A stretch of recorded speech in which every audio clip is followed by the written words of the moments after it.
দমনের আগমন, শুভেচ্ছা স্বাগতম চট্টগ্রামবাসীর পক্ষ থেকে গোলাপ শুভেচ্ছা।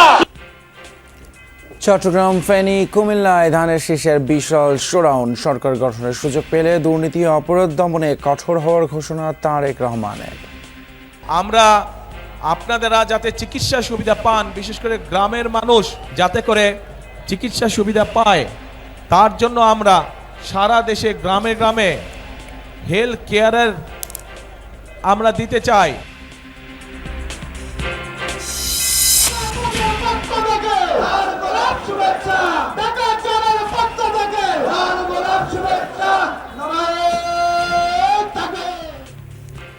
ঢাকায় 10 দলীয় জোটের 3 সমাবেশ। জলাবদ্ধতা নিরসনে ব্যর্থ হলে পচা পানিতে চুবানো হবে মেয়র কাউন্সিলরদের। ভোটের বাক্সে হাত দিলে জ্বলবে আগুন। 12 তারিখে কোনো দুর্বৃত্ত এই যুব সমাজের ভোটে যদি হাত দিতে চায়, সেই হাতকে গুঁড়িয়ে দিতে হবে।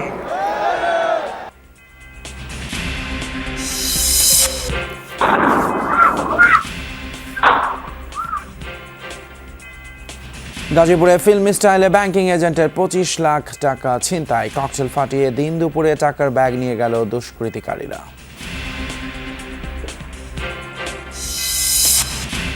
গাইবান্ধায় আওয়ামী লীগ নেতার বাড়িতে পুলিশের অভিযান ঘিরে তুলকালাম। 2 পুলিশ সদস্যকে আটকে রেখে মারধর, মোটরসাইকেল ভাঙচুর।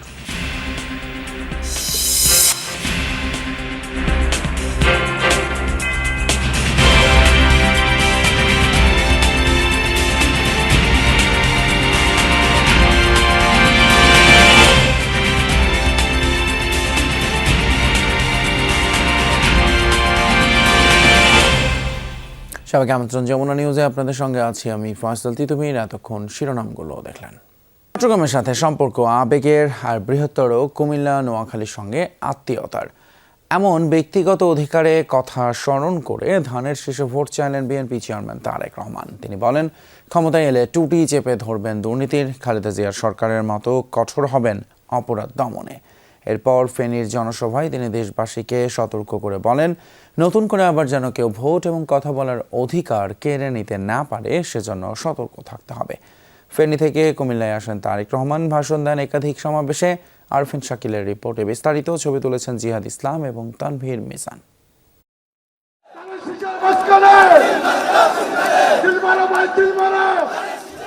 উত্তাল সমুদ্রের পাশে বীর চট্টলার জনসমুদ্র, যারা আজন্ম অদম্য সাহসী, আর যে মাটি ঐতিহাসিকভাবে প্রতিরোধের তীর্থস্থান। সেই জনপদে প্রায় 21 বছর পর জিয়াউর রহমানের পুত্র তারেক রহমান।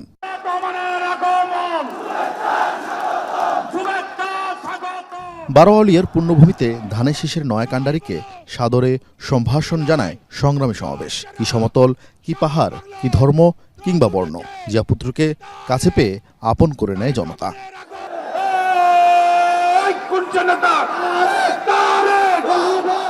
তারেক রহমান বক্তব্য শুরু করেন চট্টগ্রামের আঞ্চলিক ভাষায়। রাজনৈতিক প্রতিপক্ষের সমালোচনা না করে বরং অধিকার আদায়ে সবাইকে সজাগ থাকার আহ্বান জানান। অন্যরা কেন আছেন? বিএনপিকে সরকার গঠন করতে হবে। আপনারা যদি বিএনপির পাশে থাকেন, আপনারা যদি বিএনপিকে সমর্থন দেন, 12 তারিখের নির্বাচনে আপনারা যদি বিএনপিকে ধানের শীষে জয়যুক্ত করেন, তাহলেই একমাত্র আমরা পরিবর্তনগুলো করতে পারবো। আপনারা কি আছেন আমাদের সাথে? আলহামদুলিল্লাহ। খালেদা জিয়া সরকার চট্টগ্রামকে বাণিজ্যিক রাজধানী করার পরিকল্পনা করেছিল জানিয়ে তারেক রহমান বলেন, সেই পরিকল্পনার বাস্তবায়ন করবেন তিনি। বিএনপি সরকার গঠনে সক্ষম হলে খালেদা জিয়ার সেই উদ্যোগ যত দ্রুত সম্ভব আগামী বিএনপি সরকার সেটিকে বাস্তবায়ন করবে, যাতে করে এই এলাকার মানুষ ব্যাংকিং সুবিধা সহ সকল কিছু এখানে বসেই কাজ সেরে নিতে পারে। দুপুর 12:30 এই চট্টগ্রাম অঞ্চলের সঙ্গে বিএনপির সম্পর্ক গভীর করেন খালেদা জিয়া, যার প্রতিদান ভোটের মাঠে দিয়ে আসছে এই অঞ্চলের মানুষ। তবে জনমনের প্রশ্ন, আগামী দিনে সেই সম্পর্ক কতটা অগ্রসর হয়। তবে মঞ্চ থেকে তারেক রহমান আশ্বস্ত করেছেন, আগামীতে এই চট্টগ্রামের সঙ্গে বিএনপির সম্পর্ক হবে আরো গভীর। চট্টগ্রাম থেকে সড়কপথে ফেনীতে যান তারেক রহমান। ফেনীর মেয়ে খালেদা জিয়ার ছেলেকে দেখতে পাইলট স্কুল মাঠে মানুষের ঢল নামে। বৃহত্তর নোয়াখালীর 13টি আসনের প্রার্থীদের জন্য অধিকারের সুরে পরম স্বজনদের কাছে সমর্থন চান তিনি। এই দেশ আপনার আমাদের সকলের শেষ ঠিকানা। এই দেশেই আমাদের জন্ম, এই দেশেই আমাদের মৃত্যু, এই দেশই আমাদের প্রথম ঠিকানা, এই দেশই আমাদের শেষ ঠিকানা।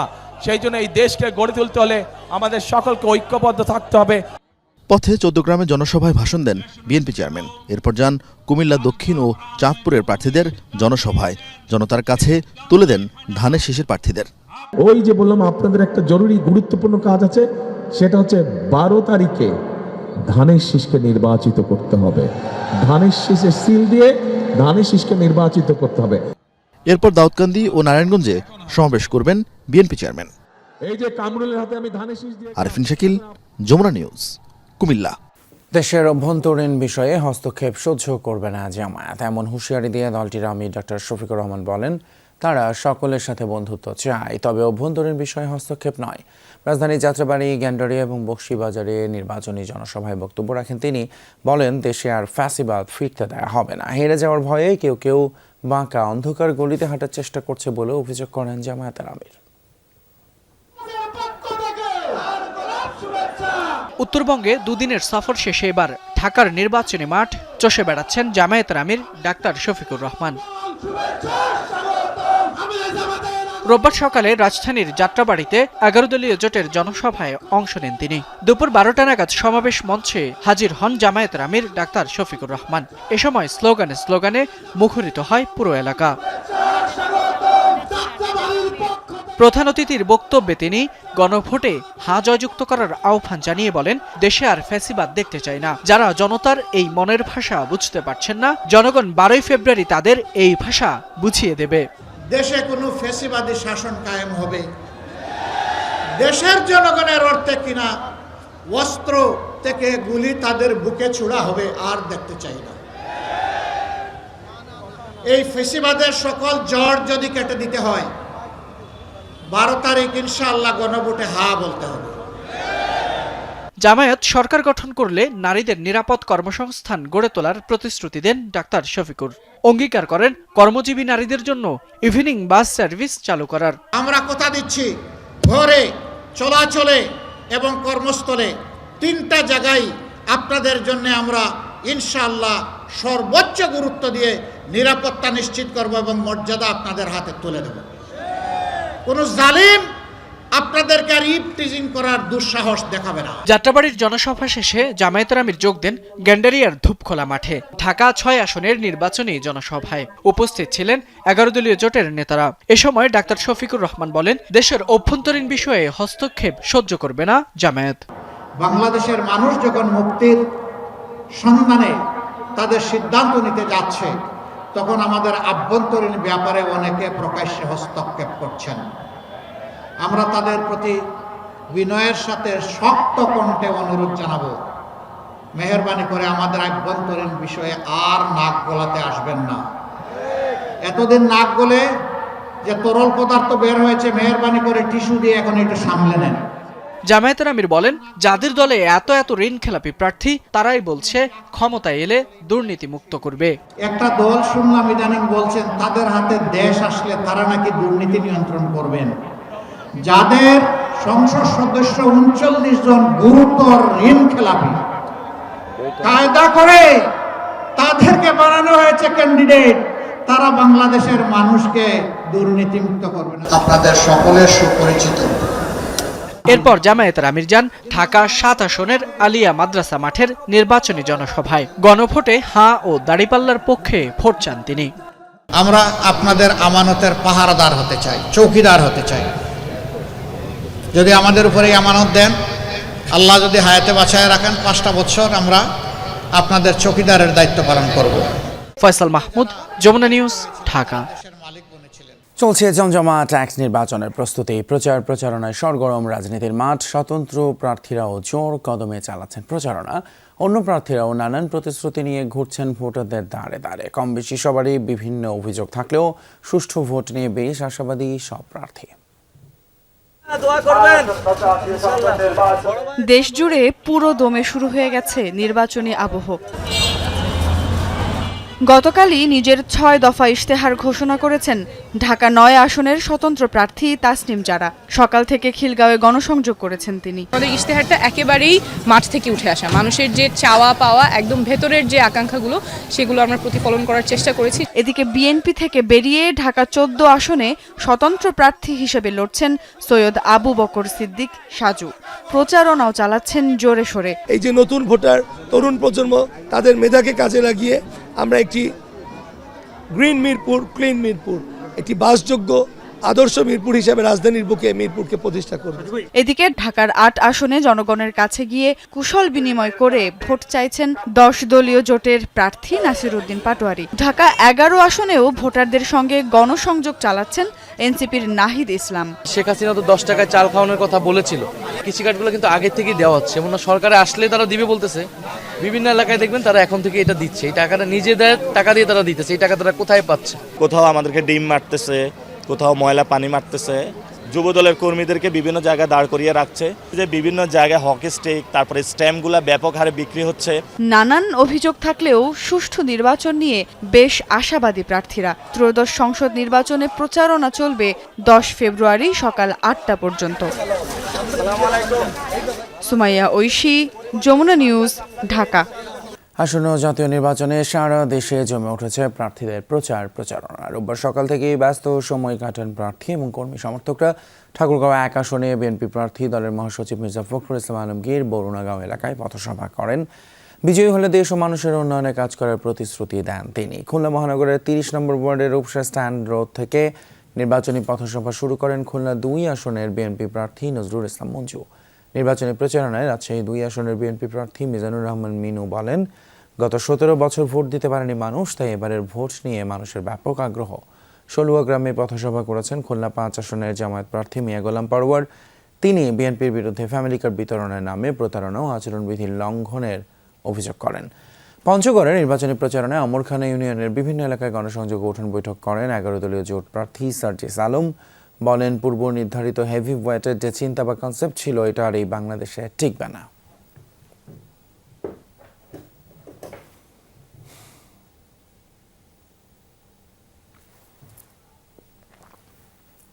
আমরা মানুষের কল্যাণ করতে চাই, এই দেশে উদারপন্থী গণতন্ত্র চাই, নির্বাচনের মাধ্যম দিয়ে সরকার গঠন করতে চাই এবং মানুষকে কথা বলার অধিকার দিতে চাই। আমাদের নেতা তারেক রহমান, তিনি বাংলাদেশে পা দিয়ে বলেছেন আই হ্যাভ এ প্ল্যান। তিনি একটা পরিকল্পনা নিয়ে আসছেন, সেই পরিকল্পনা নিয়ে একটি সমৃদ্ধ বাংলাদেশ গঠন করবে। ধানের শীর্ষের জনসভায় আমাদের দলের চেয়ারম্যান রাশেতে আসবে, বরেন্দ্রভূমি মাটির সন্তানেরা, হযরত শামউদ্দিন রূপসমাদের সন্তানেরা সবাই এই জনসভায় অংশগ্রহণ করবে। নিঃস্বার্থভাবে যারা দেশকে ভালোবাসে, তারা আর ওই চাঁদাবাদ, মস্তানি, খুনি, হিন্দুদের সম্পত্তি দখলকারীদেরকে আর ভোট দিতে চায়। প্রত্যেকটা মানুষ চাঁদাবাজি, দখলদারিত্ব, হুমকি দামকি, ক্ষমতার অপব্যবহার থেকে শুরু করে মামলা বাণিজ্য, এই সব যারা করেছে তাদের বিরুদ্ধে এবার ভোট দিবে। সবাই যেন শান্তিপূর্ণভাবে কেন্দ্রে গিয়ে ভোট দিতে পারে, সেজন্য সব ধরনের ব্যবস্থা নেবে কমিশন, জানিয়েছেন প্রধান নির্বাচন কমিশনার এএমএম নাসির উদ্দিন। বিভিন্ন দেশের কূটনীতিকদের সাথে বৈঠকের পর বলেছেন, ইসির প্রস্তুতিতে কূটনীতিকরা সন্তোষ প্রকাশ করেছেন।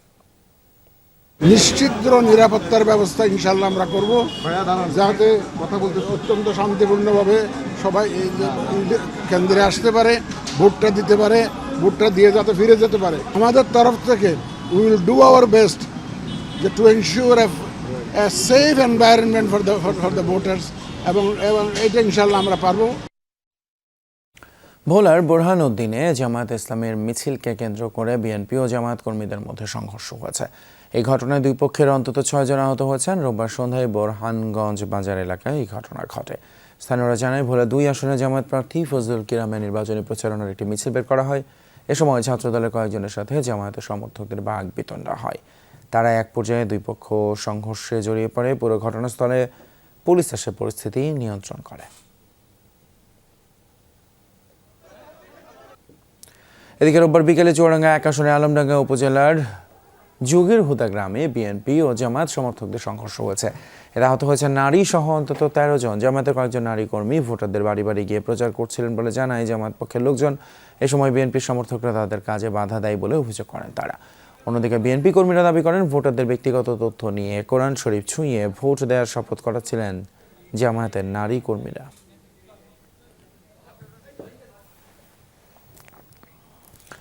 অন্যদিকে সুষ্ঠু নির্বাচনের মধ্য দিয়ে যারাই ক্ষমতায় আসবে তাদেরকে সহযোগিতা করার কথা বলেছেন এনসিপি নির্বাচন পরিচালনা কমিটির চেয়ারম্যান আসিফ মাহমুদ সজীব ভূঁইয়া। দেশব্যাপী পদযাত্রা শুরুর আগে বাংলা মোটরে দলীয় কার্যালয়ের সামনেই কথা বলেন তিনি। শহীদ ওয়াসিমের কবর জিয়ারতের মধ্য দিয়ে প্রথম দিনের কার্যক্রম শুরু হবে এনসিপির। এরপর সারা দেশে নির্বাচনী পদযাত্রা চলবে 5 ফেব্রুয়ারি পর্যন্ত।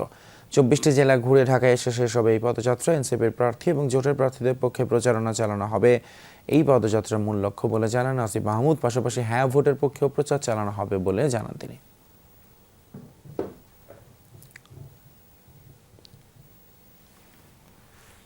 বিভিন্ন জায়গায় আমাদের নির্বাচনী কর্মসূচি পালিত হয়েছে, তবে অফিসিয়ালি আজকে থেকে শুরু হচ্ছে। আমরা সংস্কার, সার্বভৌমত্ব এবং সুশাসন প্রতিষ্ঠায় এবং একই সাথে গণভোটে হ্যাঁ ভোটকে জয়যুক্ত করার লক্ষ্যে আগামীকাল শহীদ ওয়াসিমের কক্সবাজারে শহীদ ওয়াসিমের কবর জিয়ারতের মধ্য দিয়ে আমরা এটা আনুষ্ঠানিক উদ্বোধন ঘোষণা করব। গাজীপুরে ফিল্ম স্টাইলে ককটেল ফাটিয়ে ডাচ বাংলা মোবাইল ব্যাংকিং এজেন্টের 25 লাখ টাকা ছিনতাই করেছে দুর্বৃত্তরা। প্রত্যক্ষদর্শীরা জানান বিকেলে বাসনের আউটপাড়া এলাকায় 3টি মোটরসাইকেলে আসা 6 ছিনতাইকারী ভিকটিম শফিকুল ইসলামের পথ রোধ করে। এ সময় আতঙ্ক সৃষ্টি করতে তারা 2টি ককটেল বিস্ফোরণ ঘটায় এবং চোখের পলকে টাকার ব্যাগ নিয়ে পালিয়ে যায়। শারীরিকভাবে অক্ষত থাকলেও প্রচণ্ড আতঙ্কে অসুস্থ হয়ে পড়েন শফিকুল। তাকে দ্রুত গাজীপুর সদর হাসপাতালে ভর্তি করা হয়। ঘটনাস্থল পরিদর্শন করে সিসিটিভি ফুটেজ সংগ্রহ করেছে পুলিশ।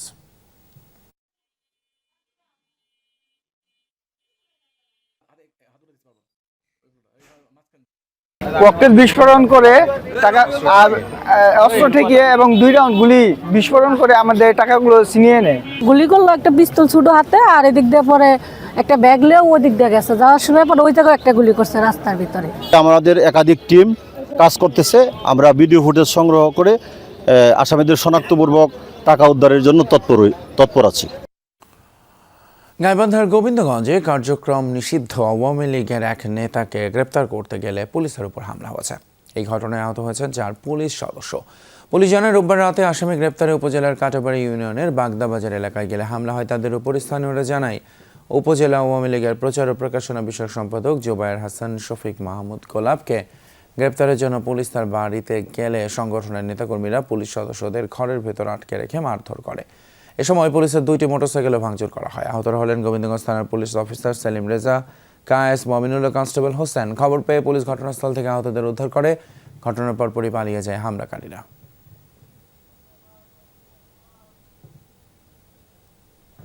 দর্শক, এই ছিল আমাদের যমুনা নিউজের এখনকার মতো। এতক্ষণ সাথে থাকার জন্য ধন্যবাদ আপনাদের সবাই।